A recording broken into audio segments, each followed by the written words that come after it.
madaxweyne maxamed cabdullaahi farmaajo ayaa kormeer kadisa waxa uu ku tagay xarunta booliiska Soomaaliyeed ee Command Police ee magaalada Muqdisho halkaas oo saraakiisha booliiska uga socday shir ay uga wada hadlayeen amniga oo shir gudoominaya taliyaha booliiska dalka Sarreeyagaas Bashiir Cabdi Maxamed. madaxweyne farmaajo ayaa warbixin ka dhageystay hoggaanka booliiska waxaana uu dhinaca kale aad uga hadlay kaalinta booliiska iyo amniga caasimadda uu sheegay inay boodagayaal u yihiin.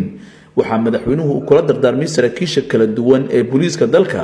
in ahmiyad la siiyo ilaalinta amniga muwaadinka iyo hantidiisa iyadoo kooxaha nabadiidkan laga qaadayo tallaabooyin adag. taliye ku-xigeenka booliiska Sarreeye Guuta Sakiye Xuseen Axmed ayaa sheegtay in madaxweynuhu aad uga la hadlay waajibka ciidamada ka saaran ilaalinta shacabka.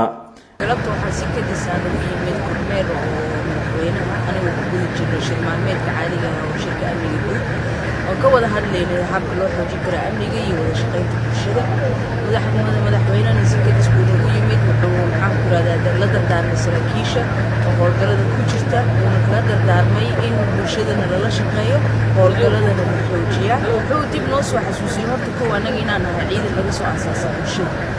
أنا هاي هوي العيد ماذا قلب تسيدو أنا جنا لقي دونا إنا تصالون نقولنا دمان العيد ماذا قلب تسيدو ده مدحوينا والمدحوينا بالشدة مركب فرين تكود بالشدة مدحوينها وياهي أيوة ما أنت نلو داعي وحكينا إنه نقدر دعم وشركة نسكت سووا إمادة نتاسبع هرتكم كاهي وحنا قاعد سأل الشيء قبل نقول نقدر دعمين أنا الواحد بالشدة أنا وسويد أمني أنا أهمية كوالسين إن محاكل هذا بالشدة لون حريصته لون فضاين تاو فضاين كله أنا جو عيدك نقص أساس بالشدة. maalmo ka hor ayay ahayd markii madaxweynaha dalka mudane maxamed cabdullaahi farmaajo uu ka hadlay in dawladda uu hogaamiyo ay tahay mid shacabku leeyahay isla markaana muwaadinku uu yahay kan markasta mudnaanta koowaad u leh dawladda. Cali Baasha Cabdullaahi warbaahinta qaranka madaxtooyada Soomaaliya.